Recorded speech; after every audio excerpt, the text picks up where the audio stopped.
Chairman, I've got about 30 seconds left. Edward Snowden. There are some Yeah. attempts by the administration to suggest to the Russians and to him that we would not pursue the death penalty to try to get him back here.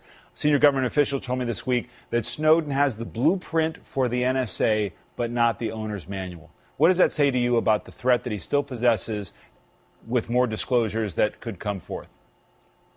Well, and we need to understand this very quickly. He has disclosed programs that make it easier for terrorists overseas, and the first people who are going to feel that damage are our soldiers in Afghanistan. We need to understand that. This is serious and it's real, as well as empowering Chinese and Russian intelligence officials. I think it's important that he comes back, brings what he has left, and if he really truly believes he did something good, quote unquote, then come back to the United States. He missed every opportunity to be a whistleblower when he missed every opportunity to talk to a whole host of avenues for him. But is it realistic, do you think, that we can compel him to come back?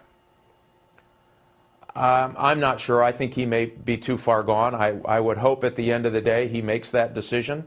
We know that he certainly, the Russian intelligence services would love to have further conversations with him. We think he's already had some disclosure to the Chinese intelligence officials. So there's a lot more to this story, a lot to be concerned about. I would like him to come back as well and bring what he has stolen from the people of the United States.